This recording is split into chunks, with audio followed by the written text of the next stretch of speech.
మాజీ మంత్రి కేటీఆర్ ఈ మధ్య కాలంలో మహిళల పట్ల అసభ్యకరమైనటువంటి పదజాలాన్ని ఉపయోగిస్తున్నారని, అందులో భాగంగానే కొండా సురేఖ గారిని దూషిస్తూ కేటీఆర్ గారు పెట్టినటువంటి ట్వీట్ ఏదైతే ఉందో అది ఇప్పుడు సోషల్ మీడియాలో రచ్చలేపుతున్నటువంటి నేపథ్యంలోనే ఈ అంశం మీద మనం విశ్లేషణ చేసుకునేటువంటి ప్రయత్నం అయితే చేద్దాం. ప్రస్తుతం మనతో పాటు ఉన్నారు ప్రముఖ రాజకీయ విశ్లేషకులు, ప్రముఖ సీనియర్ జర్నలిస్ట్ సిఎస్ రావు గారు. సార్తో మాట్లాడుతున్నాం. సార్ నమస్తే. సార్ నమస్తే.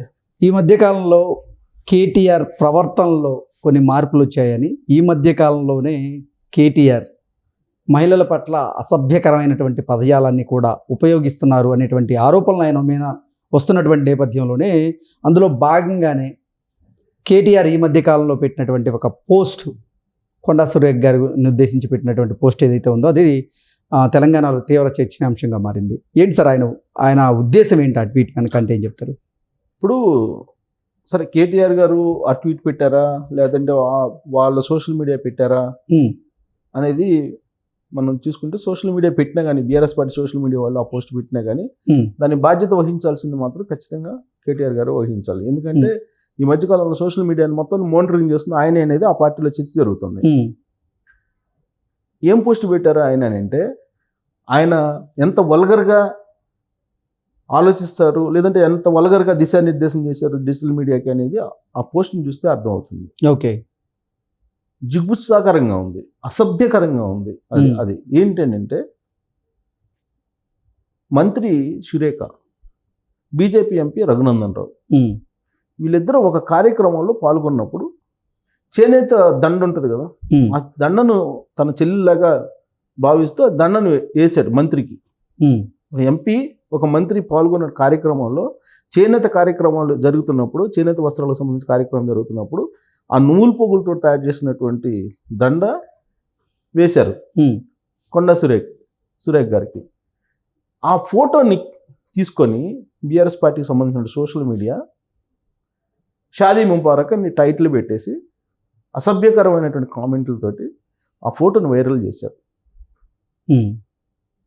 షాదీ ముబారక్ అని చెప్పి, అంటే వాళ్ళిద్దరి మధ్యలో ఉండేటువంటి రాజకీయపరమైనటువంటి ఆ సాన్నిహిత్యాన్ని వేరే కోణంలో, అసభ్యకరమైనటువంటి కోణంలో చూపించేటువంటి ప్రయత్నం, ఆ ఫోటోని తీసి షాదీ ముబారక్ అనే టైటిల్ తోటి వాళ్ళు వైరల్ చేశారు.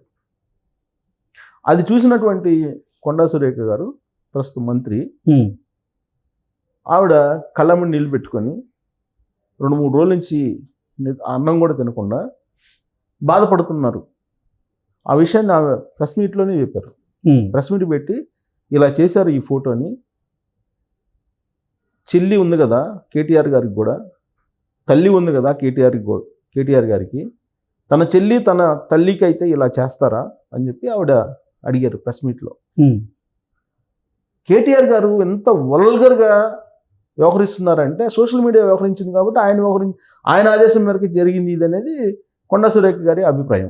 ఓకే, వాస్తవంగా కేటీఆర్ గారు ఈ మధ్యకాలంలో ఈ ఉచిత బస్సు అనే దాని మీద కూడా చాలా వల్గర్గా మాట్లాడారు. ఆయన రికార్డ్ డాన్సులు వేస్తున్నారు అని చెప్పి, ఇది వాళ్ళని మహిళలను ఉద్దేశించి రికార్డ్ డాన్సులు వేయడానికి ఉచిత బస్సు అని చెప్పి ఆయన కామెంట్ చేశారు.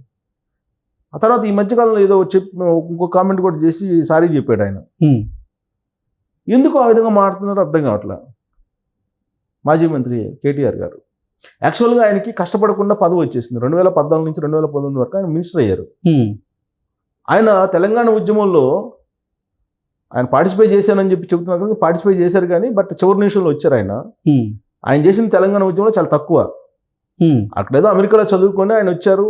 రాగానే తెలంగాణ ఉద్యమం ఊయెత్తున లెగుస్తున్నప్పుడు భారీ ఎత్తున ఫండింగ్ ఇవన్నీ నడుస్తున్నాయి. సీన్ కట్ చేసి అధికారంలోకి వచ్చారు, మంత్రి అయ్యారు.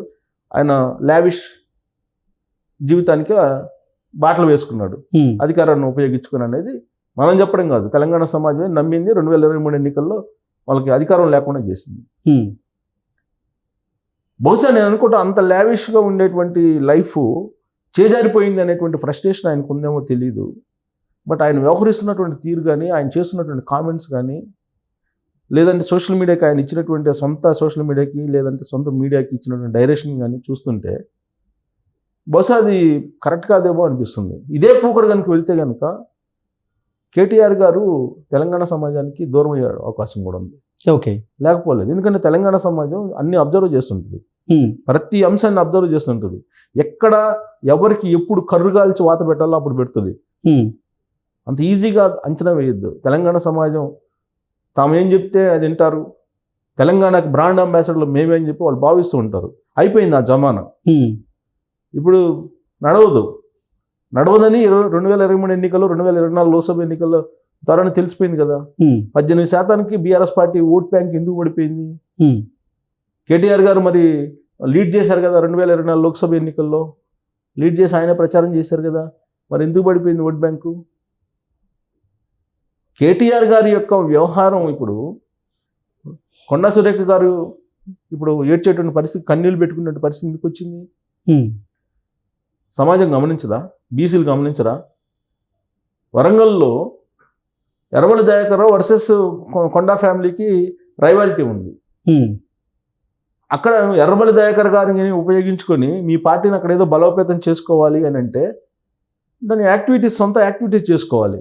కొండా సురేఖ గారిని డ్యామేజ్ చేయడం ద్వారా మీ పార్టీ బలపడుతుందని చెప్పి ఇలాంటి పోస్టులు పెడితే బూమ్రంగ్ అయ్యేటువంటి అవకాశం ఉంది. తెలంగాణ సమాజం అంగీకరించదు. అక్కడేమో ఎర్రబెల్లి దయాకర్ గారికి బలోపేతం చేయాలి, బలం పుంజుకోవాలనేది ఆయన కోరిక. వరంగల్లో తప్పులేదు, బీఆర్ఎస్ పార్టీ బలం పుంజుకోవాలనుకుంటారు, బలోపేతం చేయాలనుకుంటారు, మళ్ళీ అధికారంలో రావాలనుకుంటారు, తప్పులేదు.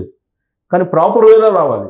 అంతేగాని ఇలాంటి అసభ్యకరమైనటువంటి పోస్టులు మహిళా మంత్రి మీద, అందులో బీసీ ఆవిడ, ప్లస్ ఆమె సున్నిత మనస్తత్వం ఉంది, చాలా సున్నిత మనస్తత్వం. నాకు కూడా తెలుసు, నేను సీనియర్ దాదాపు 27 సంవత్సరాల నుంచి ఆమె చూస్తున్నాను నేను జర్నలిజంలో. ఆమె పొలిటీషియన్గా. ఆవిడ రాజశేఖర రెడ్డి గారు చనిపోయినప్పుడు ఆయన చనిపోయినటువంటి బాధను తట్టుకోలేకపోయారు ఆవిడ. రాజశేఖర రెడ్డి గారి ఫ్యామిలీ ఏమో సరే బాధపడి ఉంటారు, కానీ మానసికమైనటువంటి వేదన అనుభవించారు. అంటే అంత కల్మషం లేనటువంటి అభిమానాన్ని రాజశేఖర రెడ్డి పట్ల చూపించారు ఆవిడ.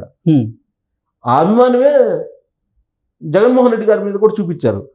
మానుకొండూరు వెళ్ళినప్పుడు జగన్మోహన్ రెడ్డి గారి మీద రాళ్ళు, కోడిగుడ్లు అన్ని, టమాటాలు అన్నీ వేసి వెనక్కి పంపించడానికి ప్రయత్నం చేస్తే తెలంగాణ ప్రజలు, అప్పట్లో ఉద్యమం అయిపోయింది. ఆయన ఓదార్పు యాత్రకు పోయేటప్పుడు అనుకుంటా, అప్పుడు కొండా దంపతులే కదా దగ్గరుండి ఆయన్ని కాపాడింది. ఎందుకు కాపాడారు? రాజశేఖర రెడ్డి గారి మీద ఉన్నటువంటి అభిమానంతో కాపాడారు. రాజశేఖర రెడ్డి గారిని ఆవిడ నిష్కల్మషంగా అభిమానించారు. ఆవిడ అంత సున్నిత మనస్తత్వం ఉన్నటువంటి ఆవిడ. ప్లస్ ఆవిడ మీద మీ ఆరోపణలు ఏమి లేవు కదా, సుదీర్ఘకాలం పాటు రాజకీయాలు చేశారు కదా, ఆవిడ మీద ఆరోపణలు లేవు. సరే, ఆవిడ కాంగ్రెస్ పార్టీలో ఉన్నారు, బీఆర్ఎస్ పార్టీలో కూడా కొన్ని రోజులు పనిచేశారు, కాంగ్రెస్ పార్టీకి వచ్చారు, కాంగ్రెస్ పార్టీలో ఇప్పుడు మినిస్టర్గా ఉన్నారు. సో ఇప్పుడు ఆవిడ ఒక అఫీషియల్ కార్యక్రమంలో పాల్గొని, ఆ చేనేత కార్యక్రమంలో పాల్గొని రఘునందన్ రావు వేసినటువంటి దండాన్ని స్వీకరిస్తే దాన్ని వేరే కోణంలో నుంచి షాదీ ముబారక్ అని వాళ్ళిద్దరికి ఏదో ఉన్నట్టుగా క్రియేట్ చేస్తే ఈ తెలంగాణ సమాజాన్ని ఏ విధంగా ఆలోచించుకోమంటారు? బీఆర్ఎస్ పార్టీ గురించి, లేదంటే కేటీఆర్ గారి ఆధ్వర్యంలో నడుస్తున్నటువంటి సోషల్ మీడియా గురించి తప్పు కదా ఇది. సో కేటీఆర్ గారు ఇప్పటికైనా సంయమనం పాటించాలి. ఆయన ఫ్రస్ట్రేషన్లో ఉన్నారు, అధికారం పోయిన ఫ్రస్ట్రేషను. రేవంత్ రెడ్డి గారు ముఖ్యమంత్రిగా ఉన్నారు, ఒకవైపు కేసులన్నీ చుట్టుముడుతున్నాయి. ఈ ఫ్రస్ట్రేషన్లో ఉండి, ప్లస్ కవిత గారు ఆయనకన్నా కూడా కేసీఆర్ దగ్గర ప్రాధాన్యత స్థానంలో ఉన్నారనేటువంటిది ప్రచారం జరుగుతుంది.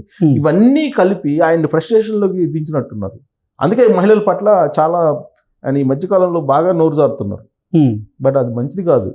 అది ఆయన రాజకీయ జీవితానికి మంచిది కాదు, పార్టీకి మంచిది కాదు. ప్లస్ కొండా సురేఖ గారు లాంటి వాళ్ళ మీద ఇలాంటి పోస్టులు పెట్టారని అంటే రేపు రాబోయేటువంటి రోజుల్లో ఇంకా దారుణమైనటువంటి విధంగా వీళ్ళు సోషల్ మీడియాని రన్ చేసేటువంటి పరిస్థితులు ఉంటాయని చెప్పి మనం అంచనా వేయచ్చు. ఓకే. బట్ ఇది సమాజానికి మంచిది కాదు. ఒకవైపు వీళ్ళ ఫ్రెండ్ అక్కడ అదే చేశారు, అదే చేసి ఇవాళ 11 స్థానాలకు పరిమితం అయ్యారు. వైఎస్ఆర్ కాంగ్రెస్ పార్టీ కూడా ఇలాంటివి కదా చేసింది. ఇలాంటి చేసే ఆంధ్రప్రదేశ్ సమాజం చేతికరించుకుంటే 11 స్థానాలకు పరిమితం అయ్యాడు జగన్మోహన్ రెడ్డి. ఇప్పుడు అదే పార్టీని కనుక కేటీఆర్ కూడా నడిస్తే 38 కాస్త 10 మంది వెళ్ళిపోయారు కాంగ్రెస్ పార్టీకి, 20 మంది ఉన్నట్టున్నారు, 28 మంది. ఇప్పుడు వాళ్ళు కూడా ఇప్పుడు నెక్స్ట్ ఎలక్షన్కి ఈ స్థాయిలో ఇలాగా మహిళలను కించపరచకుండా వెళ్తే మాత్రం ఫలితం వేరే విధంగా ఉంటుంది. Okay okay sir, thank you so much. Thank you.